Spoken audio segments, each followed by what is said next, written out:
March 15, 1944, the cold skies over Brunswick, Germany. Captain James "Red Eye" Holt pressed his P-47 Thunderbolt hard into a left bank, the horizon tilting into a blur of grey and white. Below him, 800 B-17 flying fortresses crawled toward the city, their engines droning in steady, doomed rhythm.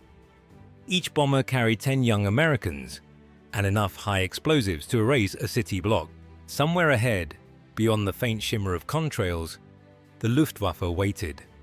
Holt couldn't see them, but he could feel them, patient, calculating, circling like wolves. Since January, the 8th Air Force had lost 284 heavy bombers, 2,240 men. The numbers haunted him like ghosts.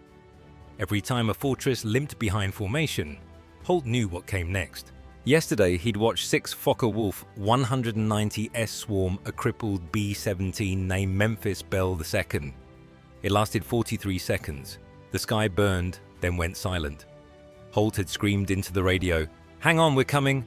But by the time his squadron reached them, all that remained was a drifting black cloud where 10 men had been. The Germans had changed the rules of the hunt. They no longer attacked the strong. They hunted the wounded. They ignored healthy formations and went for the stragglers. Bombers trailing smoke, feathered props, engines coughing black oil. The American escorts, Holt's 359th Fighter Squadron, were always one step too late. Every rescue turned into an ambush. Every act of mercy became a death sentence. By dawn, reports piled high in the operations tent. 37 missions in 1 week, same pattern. German fighters diving only on aircraft already hit. Aerial warfare had become a predator's game. In a briefing that morning, Major General William Kepner slammed his fist on the table. "Gentlemen," he said, "the enemy has turned our wounded into bait." The room fell silent. Someone muttered, "Then maybe we stop trying to save them." A few officers nodded, but when the proposal reached General Dwight D. Eisenhower, he wrote a single word across it in red pencil: "Never." If you love stories like this, the forgotten human ingenuity that turned despair into strategy, make sure to subscribe and stay with us. These are the real lessons of war: courage, creativity, and the will to adapt when hope runs out. By mid-March, the toll was psychological as much as physical. Pilots were starting to imagine damage that wasn't there. Crews aborted missions over phantom smoke. Men drank in silence, afraid to admit they'd lost faith in their odds. The airfields of East Anglia were lined with scarred planes and sleepless men. The hangars smelled of cold metal, oil, and fear. Among them was Technical Sergeant Daniel Weiss, age 24, a Brooklyn artist turned aircraft mechanic. He had wanted to be a pilot once, but colorblindness had grounded him before he ever left the runway. Now, his job was painting over bullet holes and hydraulic patches. To the pilots, he was invisible. Just another grease-stained crew chief. But Weiss had something none of them did: an artist's eye for illusion. When a plane came back riddled with flak, Weiss studied the scars before patching them. He knew how battle damage looked from the sky, how light bent across torn aluminum, how smoke trailed from oil-burned engines. He could tell real damage from fake at a glance. That night in the officers' club, Holt sat 3 whiskeys deep, staring at nothing. "They can smell wounded aircraft," he muttered, "like sharks smell blood." Weiss was half listening, doodling on a cocktail napkin. He sketched a P-47, but added fake bullet holes, fake smoke, a caricature, a trick. Then he froze. "What if," he murmured, "we make them think we're damaged?" Holt looked up. "What the hell are you talking about?" Weiss slid the napkin over. "Your P-47, painted to look crippled, trailing theatrical smoke, slowing down like a wounded bird. Let them come." Holt frowned, then blinked. "That's camouflage in reverse." Weiss nodded. "No, Captain, that's bait." They both sat in silence, staring at the napkin, at the rough pencil lines that hinted at something audacious. Holt laughed once, then shook his head. "They'll court-martial us for even thinking about it." Weiss smiled faintly. "Maybe, or maybe they'll thank us when it works." Outside, the English night howled through the hangars. The bombers slept in rows, their wings silver under moonlight. No one there knew that a napkin sketch, drawn by a frustrated artist and humoured by a weary pilot, would soon turn the tide of the air war. Before sunrise, those two men would begin the most controversial deception program of World War II, one that would save hundreds of lives, violate 3 articles of the Geneva Convention, and remain classified for nearly 50 years. And it all started with paint, smoke, and the oldest trick in warfare, making strength look like weakness. March 16, 1944. Dawn washed across the tarmac like cold steel. Captain Holt stood beside Hangar 7, holding the crumpled napkin sketch that had kept him awake all night. The more he stared at it, the less absurd it seemed. The Germans had weaponized weakness. Perhaps it was time the Americans did the same. Inside the hangar, Technical Sergeant Daniel Weiss was already working. Brushes, grease, and theater smoke canisters scattered across a workbench. The air smelled of oil and turpentine. "You're serious?" he asked when Holt appeared. "Serious enough to give you 48 hours?" Holt said. That sentence changed everything. Within hours, Hangar 7 turned into a workshop of rebellion. Weiss assembled an unlikely team. Corporal Tommy Chen, a former Disney animator who could draw anything in perfect perspective. Private Marcus Wright, a Harlem stage artist who knew how to make fake wounds look real. And Staff Sergeant Irene Kowalski, an auto body mechanic from Detroit who could shape aluminum by instinct. They were painters, fabricators, and tinkerers. Not soldiers, but war had no patience for titles. They rolled out 3 P-47 Thunderbolts scheduled for maintenance and began turning art into deception. The first challenge was realism. Painted bullet holes looked flat under sunlight. Weiss studied photographs of damaged aircraft, tracing how light reflected off torn aluminum. Wright suggested using cellulose acetate, clear theatre film heated and curved to imitate ripped metal. From a distance, it was indistinguishable from real flak damage. Up close, it could be snapped off in seconds before flight. The second challenge was smoke. Weiss had seen captured German fighters fitted with small oil burners that released emergency smoke. They copied the system, rigging a canister under the fuselage with a switch in the cockpit. When engaged, it produced a perfect white or black vapor trail, theatrical but convincing from miles away. The third challenge was movement. A damaged plane didn't fly straight. Weiss and Holt developed a checklist for illusion. Throttle back 40%. Feather one propeller for a few seconds. Descend slightly and fly a crooked pattern. To any enemy above, it looked crippled. To the trained pilot, it was choreography. 2 days later, Lieutenant Colonel Joseph Dickman, commanding officer of the 359th Fighter Squadron, arrived unannounced. He walked slowly around the modified aircraft, his gloved fingers brushing the fake holes and dented panels. Smoke billowed briefly from a test run, curling into the morning air. "This violates 3 articles of the Geneva Convention," he said flatly. Weiss swallowed. "Sir, it's still an American plane. We're not flying false colors. We're just changing what the enemy sees." Dickman turned to Holt. "Fighters are offensive weapons, not decoys." "Sir," Holt replied, "they made our wounded into bait. We're just returning the favor." Silence, then Dickman nodded once. "You have 48 hours to prove it works. If it fails, Sergeant Weiss will spend the rest of the war painting latrine numbers." Word spread like wildfire. Crews called it the idiot's plan. Pilots laughed at the idea of pretending to be crippled in a sky full of killers. But by the second night, curiosity replaced mockery. Men drifted into Hangar 7 to watch the artists at work. Weiss sketching smoke patterns, Kowalski hammering aluminum, Chen painting false scorch marks with meticulous precision. The project gained a new name whispered among the mechanics: Operation Ghostwing. March 18, 1944. The first trial flight.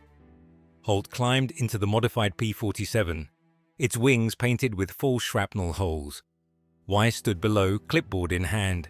"Remember the performance pattern," he shouted. "Keep it ugly but believable." Engines roared. The fighter rolled down the strip and lifted into dawn.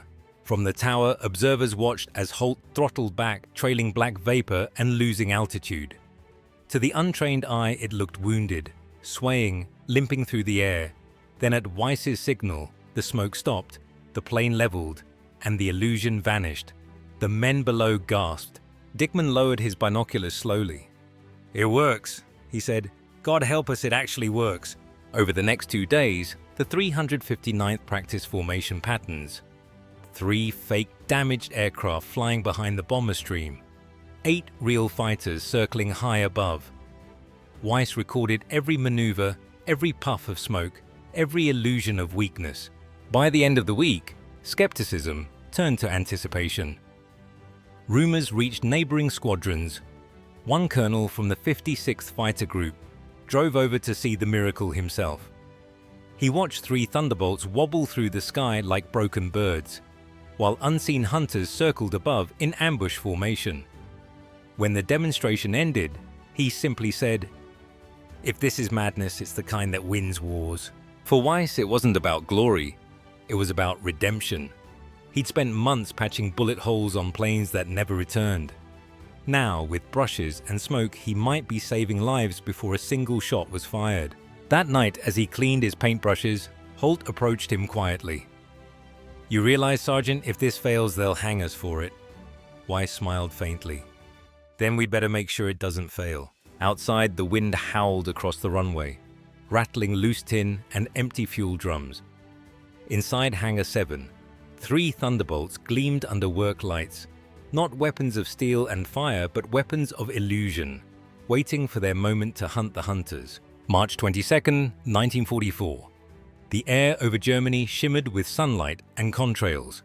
12 P-47. Thunderbolts from the 359th Fighter Squadron climbed into formation above the bomber stream, heading for the ball-bearing factories at Schweinfurt. 4 of those fighters were ghosts, painted wounds, false smoke, deliberate weakness. The other 8 circled high above, unseen, waiting to strike. 2. Captain James "Red" Holt led the decoy flight. His aircraft bore the scars of illusion, fake bullet holes traced along the fuselage, smoke canister wired under the cowling, paint darkened around the engine. To any observer below, it looked barely airborne. "Ghostwing, this is lead," Holt radioed. "Showtime." He throttled back to 180 miles per hour, dangerously slow for combat. The other 3 decoy P-47S formed loosely behind him, wobbling, descending gently, imitating the wounded. A trail of white vapor streamed behind Holt's plane like a bleeding artery. High above, Lieutenant James Fisher watched through binoculars. "He looks like hell," he said to his wingman. "If I didn't know better, I'd be calling for rescue." The radio crackled with nervous laughter. No one wanted to admit the fear in their throats. Every man knew this was an experiment, one that could end in flames within minutes. Below them, the bomber stream droned onward, an endless line of silver and shadows stretching toward the heart of Germany. At 13:47 hours, German radar stations detected what they had been trained to find: 1 damaged American fighter falling behind formation. Reports traveled through the chain of command until they reached Oberst Hans. Bear Heinzer, a decorated ace with 179 kills. "Easy prey," he told his men. "Let's make it 180. 6 Messerschmitt Bf-109S climbed into the thin air, sun glinting off their canopies. They saw the smoke, the faltering motion, the weak formation, everything their doctrine told them to attack. Captain Holt saw them too, tiny black specks growing larger, diving fast from the west. He gripped the stick tighter, every instinct screaming to break and climb. Instead, he held the act.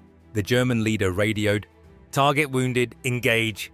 They split into pairs circling for the kill. Weiss's invention, the smoke generator, hissed faintly beneath Holt's seat. The Thunderbolt bucked gently in the turbulence. He muttered, "Come on boys, take the bait."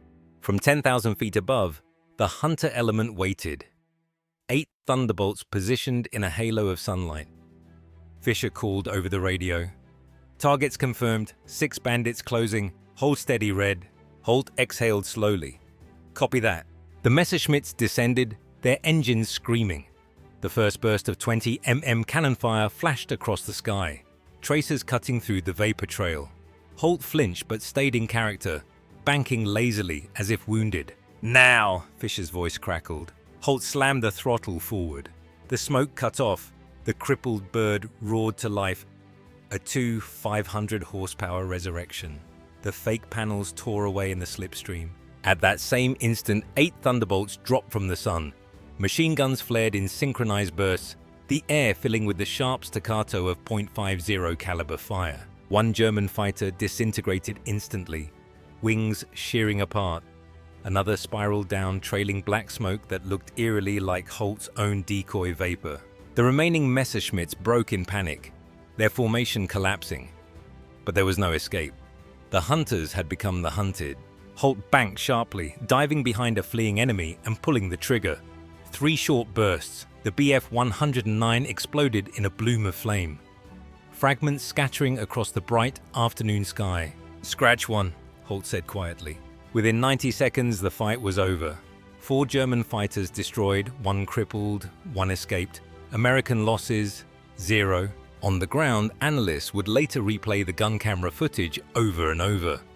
The illusion had been perfect. A crippled aircraft that wasn't crippled. A trap sprung in open air. That night, Holt and Weiss stood outside the hangar, watching mechanics refuel the Thunderbolts. "We just lied our way into history," Holt said. Weiss smiled faintly. "We told the truth differently. They saw what they wanted to see." By morning, the results spread across the 8th Air Force like wildfire. Intelligence officers couldn't believe it. Operations chiefs demanded reports. General William Kepner himself arrived 2 days later. He watched another demonstration. 3 wounded P-47 nests gliding across the sky, 8 more lurking above. "This is either madness or genius," he murmured. Colonel Hub Zemke, the famed commander of the 56th Fighter Group, leaned forward. "It's both, sir, and it works." On March 24th, 3 new decoy missions launched over Bremen. 6 German fighters destroyed, 2 probable. March 27th, 2 more flights escorted B-24S to Mannheim. 8 enemy kills, no American losses. By April 1st, the Germans had begun to panic. Captured pilots confessed under interrogation. "We cannot trust our eyes anymore. What looks weak may be strong. What looks wounded may be a trap." The Wolfpack Doctrine, Germany's brutal system of hunting stragglers, collapsed in 3 weeks. Psychology had replaced firepower. The skies themselves had turned deceptive. And in the quiet after each mission, Daniel Weiss sat beside his paint cans, hands trembling, wondering how an artist's brush had become a weapon. He once painted advertisements that made ordinary things look extraordinary. Now he painted deception that made weakness look deadly. "Funny thing about war," he wrote later in his notebook. "It teaches you that the truth can get men killed.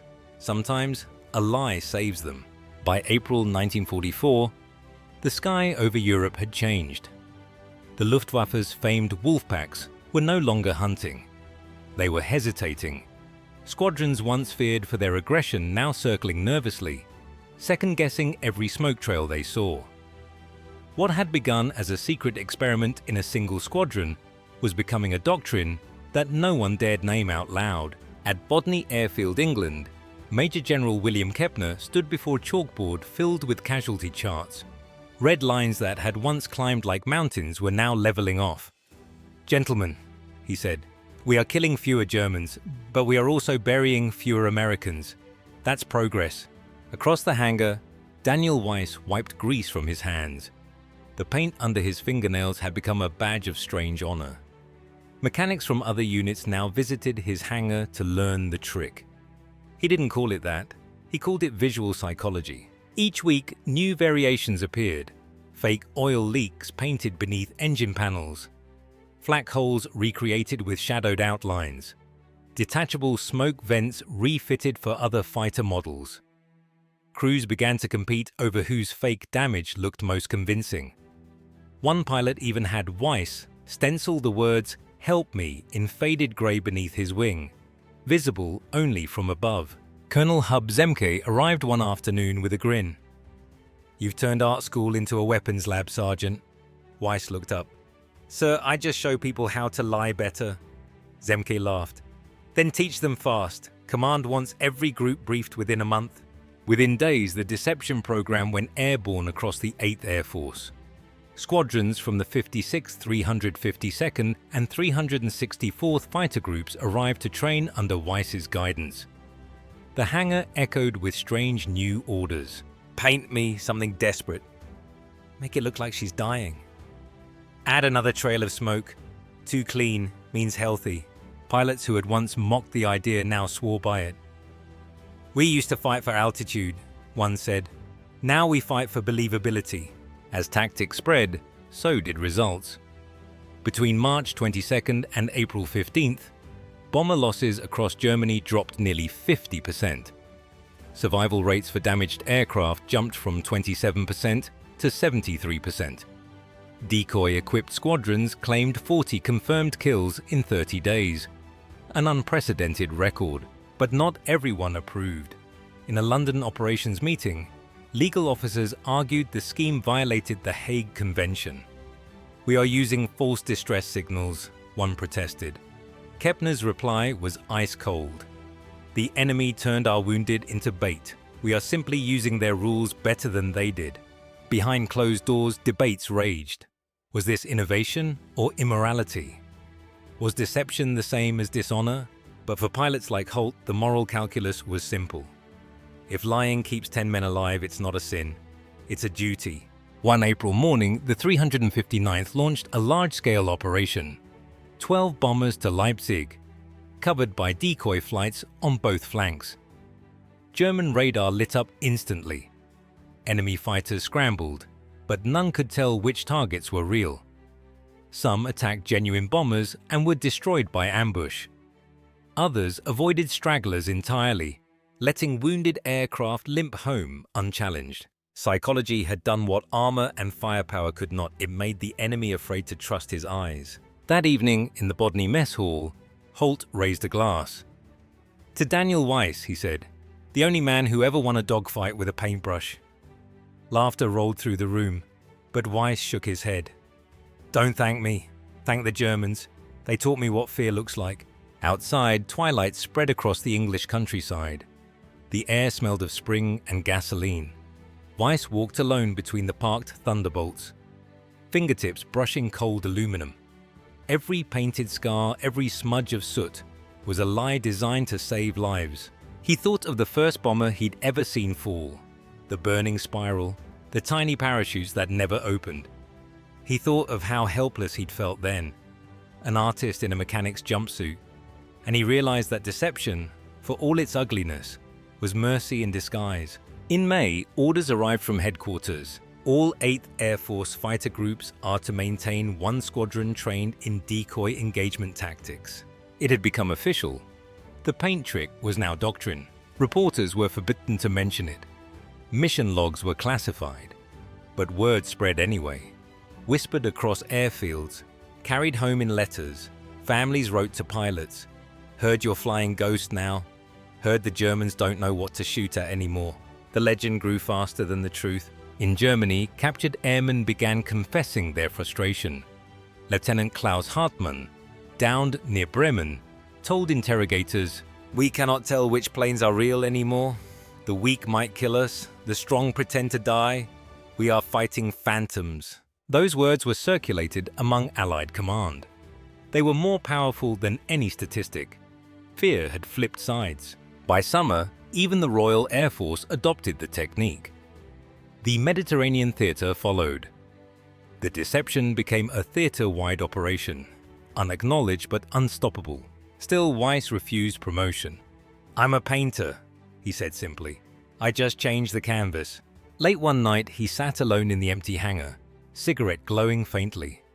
On the workbench lay a folded letter from a bomber crewman named Robert McIntyre, saved weeks earlier by one of Holt's decoy missions. "You don't know me, Sergeant Weiss, but on April 7th, my B-17 took flak over Magdeburg. We lost 2 engines, we thought it was over. Then 3 P-47s showed up, looking as busted as we were. The Germans came for us. You were waiting for them. Because of your paint, we're alive. Weiss folded the letter carefully, staring at the words until they blurred. In a war where truth had become a weapon, he had chosen to lie beautifully. May 1945. The war in Europe was ending, but the sky still carried its ghosts.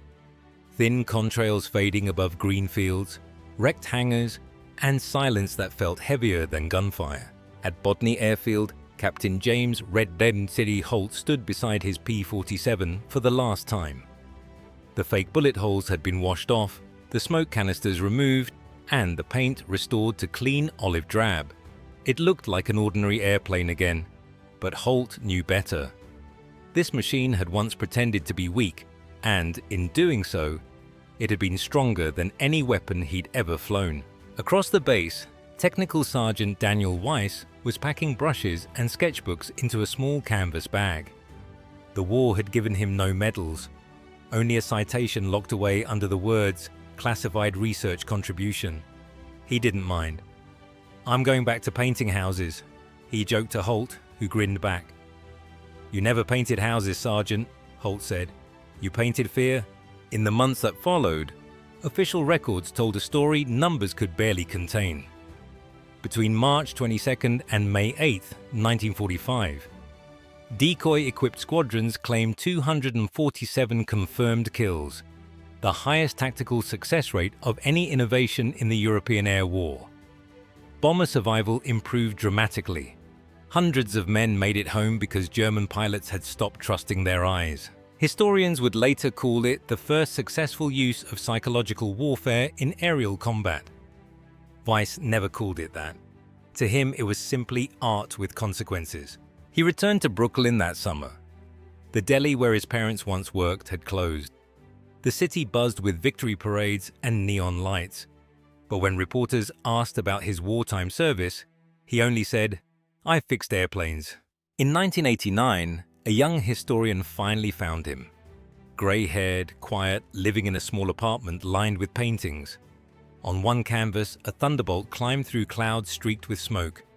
Not real smoke, but paint layered in soft whites and greys. "That's how it really looked," Weiss said softly. "Beautiful and terrible." He agreed to one interview. His words were careful, humble. "I just solved a visual problem. The Germans were looking for wounded planes, so we gave them wounded planes. It wasn't genius, it was advertising. You make people see what you want them to see." When asked if he felt proud, Weiss hesitated. "I'm proud we saved lives. I'm not proud it was necessary." In a dusty archive, declassified reports revealed what his paintbrush had achieved. 890 bomber crewmen survived missions they statistically shouldn't have. 8th Air Force kill ratios improved 6 to 1. Enemy aggression decreased by 40%. And morale, that invisible force that keeps men flying into danger, rose like the morning sun. But beyond statistics lay the human truth. Pilots who had once feared the lonely fall behind formation now knew that someone, somewhere, was pretending to be weaker than them so they could live. It changed the psychology of courage itself. One letter captured it best. Lieutenant Robert McIntyre, B-17 pilot, wrote to Weiss in June 1945, "We lost 2 engines and fell behind. We called for help and expected silence. Instead, 3 P-47s came. Smoking, limping, looking as bad as we did. The Germans came after them, and suddenly the sky lit up. We made it home because someone out there thought pretending to be dying was worth dying for. Because of paint, because of deception, because someone turned weakness into strength." Weiss never replied, but he kept the letter folded in his wallet until the day he died. In later decades, the idea resurfaced again and again. The Israeli Air Force used false damage profiles during the 1973 Yom Kippur War. The US Navy employed decoy ship silhouettes in the Gulf War. Psychological deception had become a pillar of modern strategy. But none of those innovations began in laboratories or think tanks. They began in a hangar filled with paint fumes, a napkin sketch, and a mechanic who saw war through the lens of art. When Holt spoke at the Air Force Museum in 1987, his voice trembled with age but not memory. People ask if I was scared flying as bait. I tell them every mission was scary, but this one, I had control. I wasn't hoping the Germans would miss me. I was making sure they saw me. There's power in that. He paused, looked at the old P-47 gleaming behind him, and added, "They taught us that strength wins wars. Weiss taught us that perception does." The following year, a curator placed Weiss's original napkin sketch, now yellowed, edges torn, under glass at the Smithsonian Air and Space Museum. The caption read, "The napkin that fooled the Luftwaffe." Visitors rarely noticed it. Most walked past, drawn to the bombers and medals, but those who stopped saw a faint pencil outline of a smoking fighter, a few careless strokes, and realized that this fragile scrap of paper had changed the psychology of air warfare. It proved that innovation doesn't always roar. Sometimes it whispers through art. In war, truth is often a weapon, but deception, the right deception, can be mercy. When asked late in life what he believed his work meant, Weiss answered quietly, "The best camouflage isn't hiding. It's making the enemy look at what isn't real." If you followed this story of courage, ingenuity, and the strange beauty hidden within war's cruelty, remember to subscribe, like, and share, because history's quietest victories are often painted, not written.